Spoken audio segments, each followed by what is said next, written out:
Do one thing before you form a view about today's video. Open a browser, type joshuaproject.net. It is JOSHUAPROJECT.net. And then type in one word into the search box, India. What loads then is not really a prayer list. You see, it's a dashboard.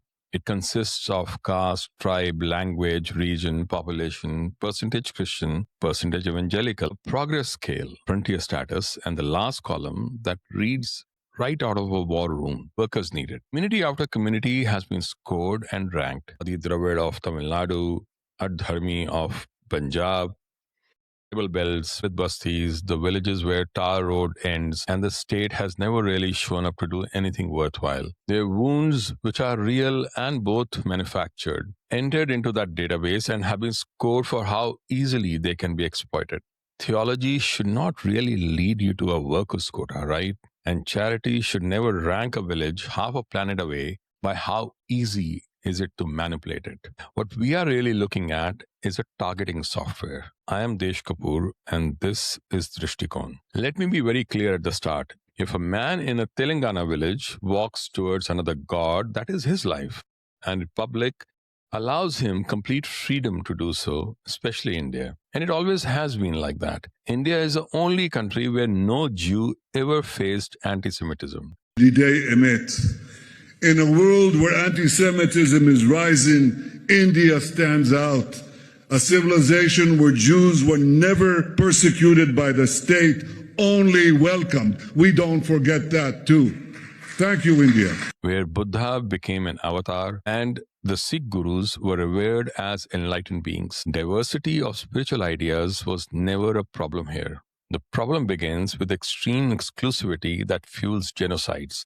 The same exclusivity that wiped out entire populations on 3 continents and was still killing children in the residential schools of British Columbia and Saskatchewan as late as 1998. So let me state it cleanly. Organized, foreign-funded, data-driven conversion is not a religious story. It is actually a national security risk. Politically wired organizations that map vulnerable communities, move money into sensitive districts, train local leadership, script the narrative, and then reach for the words religious freedom. The second the Indian state starts asking questions, that is the issue.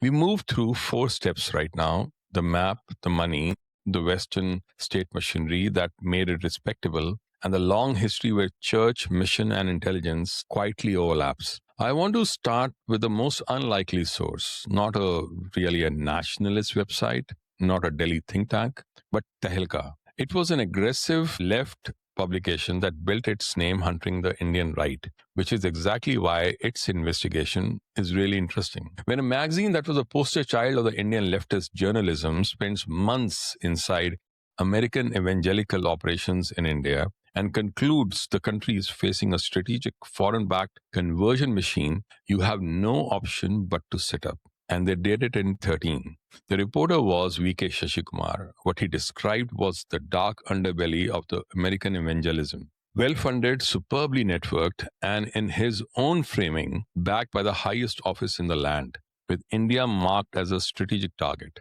This was never about missionaries, you see. It was a fusion of missionary strategy with American politics, its federal money, data systems, and foreign policy leverage. The effort started in early 1990s, but it changed gear after George W. Bush entered the White House in 2001. An openly born-again Christian whose fan base ran straight through America's most powerful evangelical networks. Within weeks, on Jan 29, 2001, he unveiled a faith-based social service initiative, and soon after came the White House Office of Faith-Based and Community Initiatives. The pitch sounds innocent, right? Let faith-based groups compete for public money to run social programs. But underneath it, it opened the federal funding to religious organizations, expanded a doctrine called charitable choice, and dissolved the line between social service and religious mission. For outfits that already believed charity and conversion were actually the same act, this was a cause for celebration. Legitimacy, access, and cash were all available at once. The poor became the route to get in. The orphanage, clinic, the de-addiction center could now carry service in one hand and the religious doctrine in the other. Inside America, critics warned at that time that this cracked the wall between church and state. Outside America, the stakes were even higher. Almost nobody in India was actually watching. India was one of the largest mission fields on the planet for that organization. So, what is charitable choice in practice? Now, look at it slowly, and it actually almost sounds as pluralism, right? Run it through a real village, and it becomes a dangerous gray zone activity. If a development project spends 5 years earning a tribal belts trust and then spends that trust planting churches, then is that charity? Or is it subversion? Shashi Kumar reported that American evangelical groups were already running a coordinated campaign here through networks tied to World Vision, for Asia, Southern Baptist churches, and Christian Broadcasting Network. The parent movement, 2000 and beyond, which later flowed into Joshua Project 1 and 2, was very significant. Its goal was never soft outreach. It was measurable church planting. Its own slogan said it very clearly, a church for every people and gospel for every person. Now, if you look at it from inside a church, it almost sounds very devotional, but read it as an operation plan, and it is a military objective. Every people group identified, and every community was stamped with a status: reached, unreached, frontier, resistant, and strategic. Which is why one word in their vocabulary should actually stop you cold: harvest. In missionary language, the harvest is of souls. In operational language, the harvest is actually of the population. Through that second lens, India stops being a civilization. It actually becomes segments. The Gangetic Belt got special attention. Dense population, deep poverty, criticality to Hindu civilization ethos itself, low Christian presence, all made it very, very important. North India, in their own material, was labeled as a core of the core of the core. Read that back as an Indian. When a foreign religious network ranks a stretch of your country by fusing demography, poverty, caste vulnerability, and political centrality into a one-scored model, that is a strategic analysis of your nation on your soil about your people, and nobody asked you if they could do it. Here is the detail that is hard to shake. Their own documents compared the work to Joshua sending spies to survey the land before the tribes could cross into it. They were not embarrassed by that analogy. They actually chose it. Research teams came in, often on tourist visas, and worked with local partners to map who was open, who was hostile, where a church could take root, how fast one worker could multiply into 10. This is where Joshua Project stops being a website.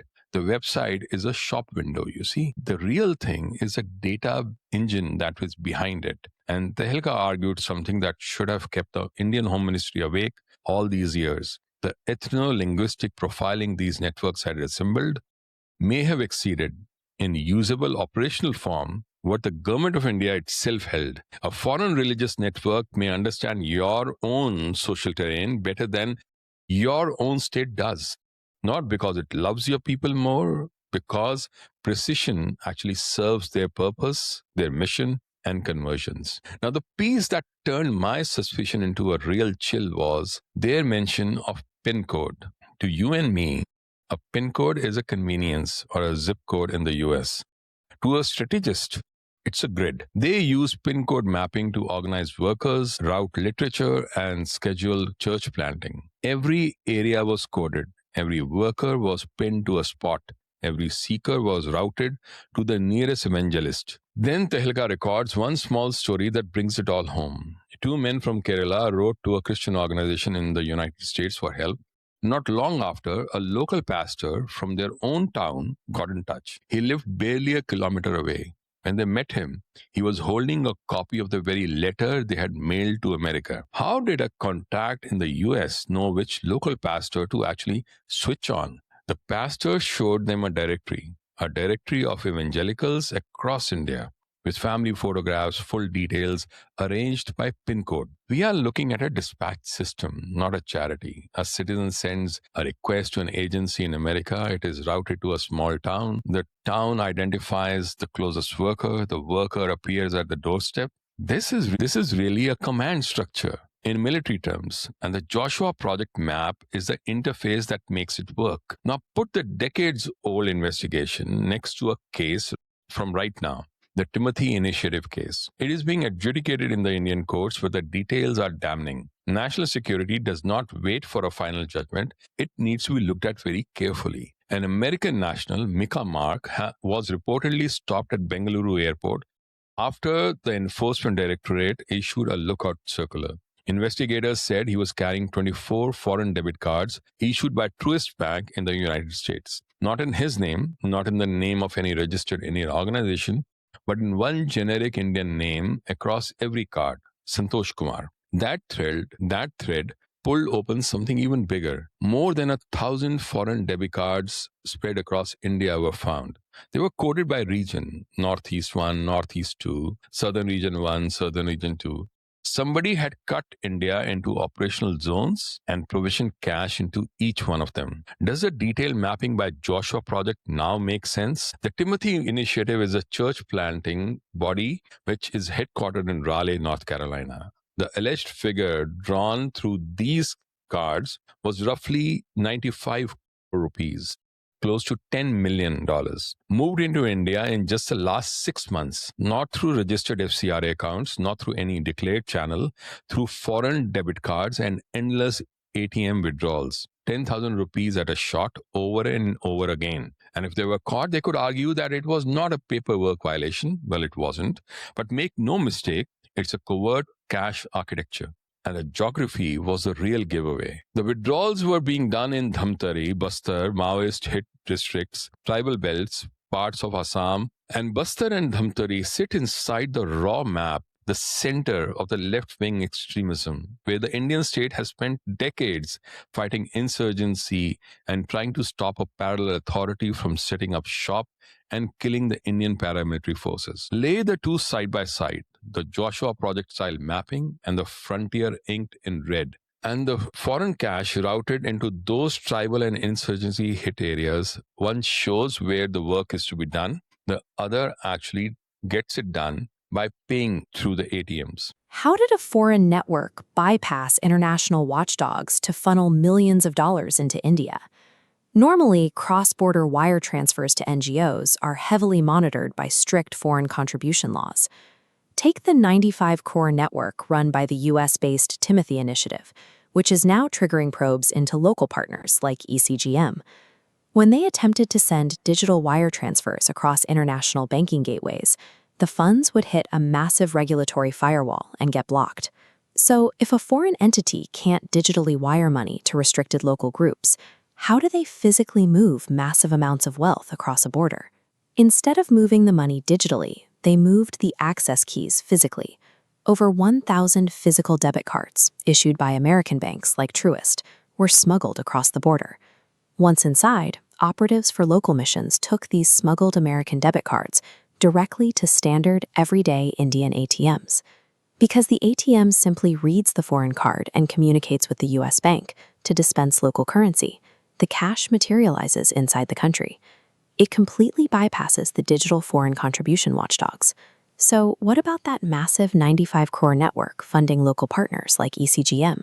It was entirely funded by pulling piles of unmonitored physical cash straight out of everyday local ATMs. And can you imagine that the extreme right-wing evangelicals are working with the left-wing extremists? The pattern was actually serious enough for an Indian court to let the investigation proceed, including under the UAPA, India's premier anti-terror legislation. Inner belief is not the issue here, and an Indian Christian citizen is not the issue really. But this is a foreign strategic conversion project that wires a village into new dependencies and international advocacy channels. Theology should be about God, but this was about power and control. Now, the part that people flinch from, the overlap between church networks and intelligence, needs to be looked at very carefully. Not every missionary is really an intelligence asset. Not every Christian NGO is a front. But the channel and the larger agendas are unmistakable.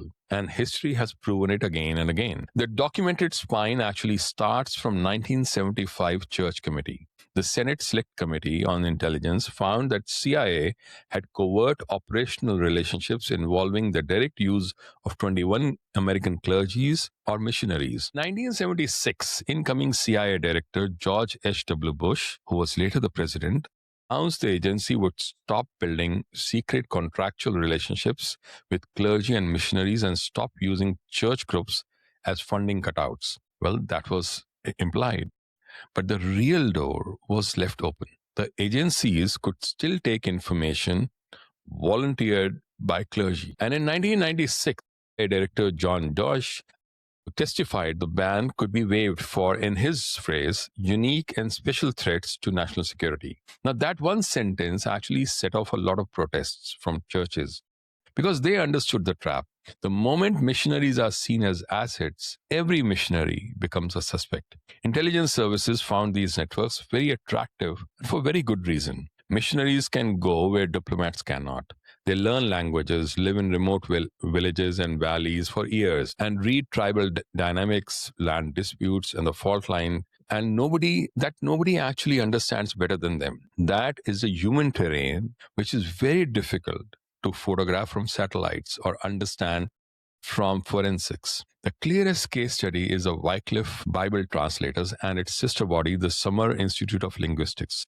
SIL. SIL presented itself as a scientific linguistic organization that could sit across the table from governments that led a Bible translation mission, wear the mask of academic linguistics, and run its own aviation and radio arm, giving it the mobility across frontier zones and villages. Commentators across Latin America accused that organization of behaving like an instrument of the empire. It was expelled or restricted in countries like Ecuador, Brazil, Mexico, Panama, Colombia, and Peru. They were never conclusively proven to be a CIA front, but such things are never proven to be one. They were deeply entangled with the US aid money and anti-communist policy.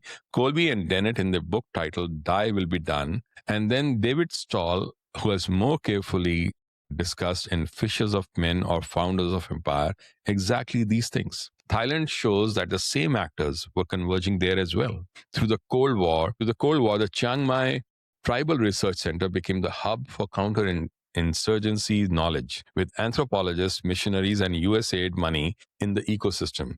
In 1971, USAID Director John Hanna admitted that USAID had really funded the CIA operations in Laos. The point is actually structural. It's never required for every missionary to be a spy, only that the missionary infrastructure could actually generate usable intelligence. Once aid and research and mission, they overlap on the same ground, a sovereign state has no honest option except to regulate all of them, which is precisely what India is trying to do through the FCRA bill. Tehelka also turned its eye on world vision, and the investigation actually flagged one phrase, holistic development.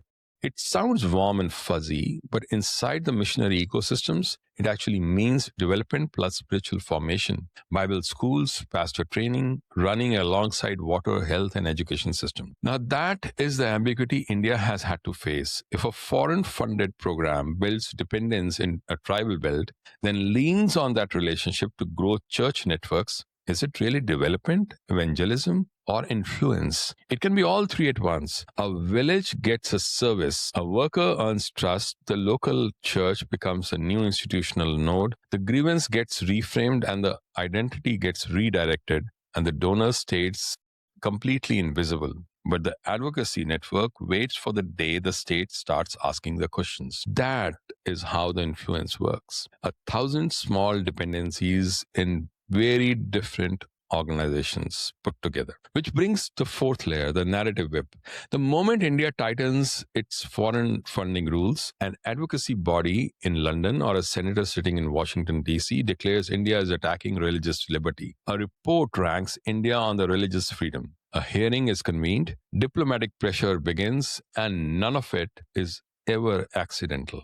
The map actually finds its field, the money funds the work, and the whip that guards the network. Take the United States Commission on International Religious Freedom.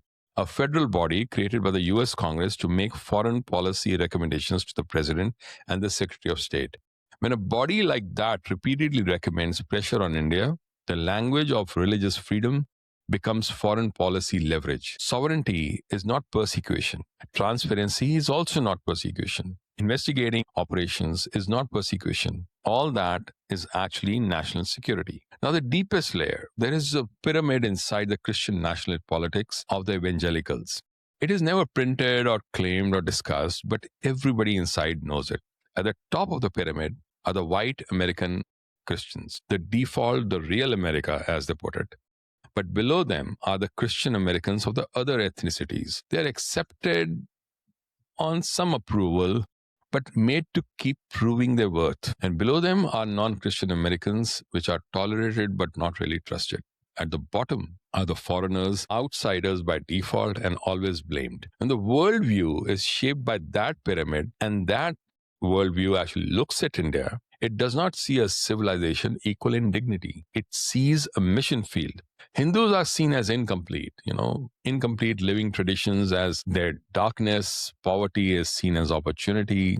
Sovereignty itself becomes an obstruction for them. Now remember two names, Dinesh D'Souza and Usha Vance. Usha Vance is a wife of J.D. Vance, the vice president of US, and Dinesh D'Souza is an MAGA group supporter, an extreme right-wing guy. Now, Dinesh D'Souza can be ideologically useful, but he will still stay racially marked. He's not really up to the white American Christian. Usha Vance can stay a heartbeat away from the power and still be treated as not fully really inside the moral community because she's Hindu. Even a Hindu in the American elite, at best, has conditional membership. So be honest about the next question. How does a tribal community in Bastar rank on that same map? They are just harvest. And harvest is not a dialogue or salvation. It is an extraction and subversion. So the question stops being whether there is a problem. It becomes what a serious state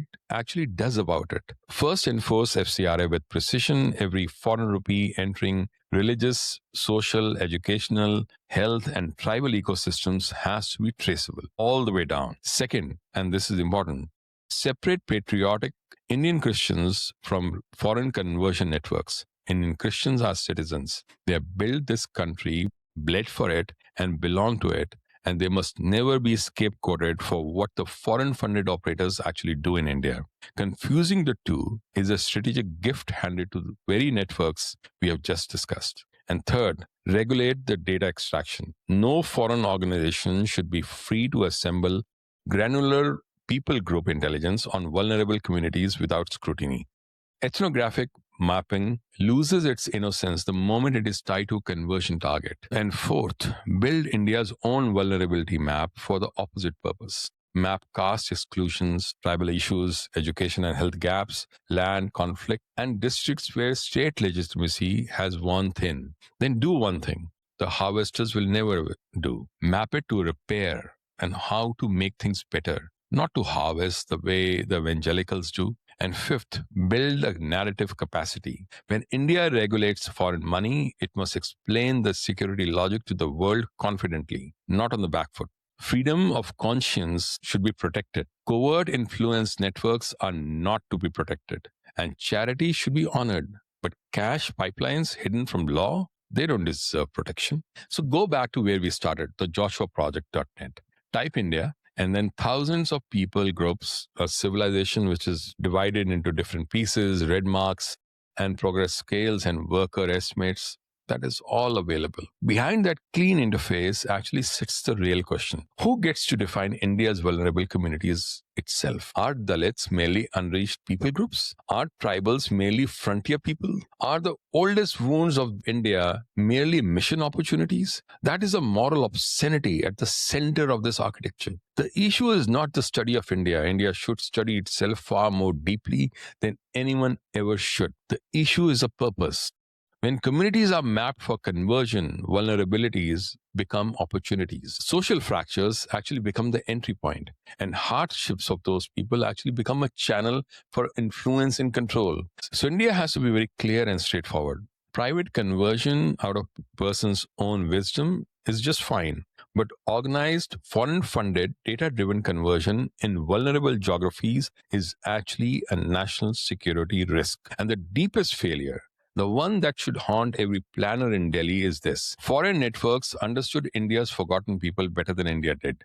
They mapped the wounds before anyone in the government did. They reached the village first and harvested the grievance before anyone in the administration could. Because if India will not repair its wounds, someone else will map them. If India will not give dignity to its own people, someone else will package dependency and sell it as salvation to them, all for control and influence. The battlefield was never temple against church, you see. It is always the mind, the village, the data layer, the funding channel, the story a people tell about who they are. That is the invisible architecture. And that is where the nations in the end are either protected or harvested. I'm Desh Kapoor, and this is Drishtikone. Jai Hind.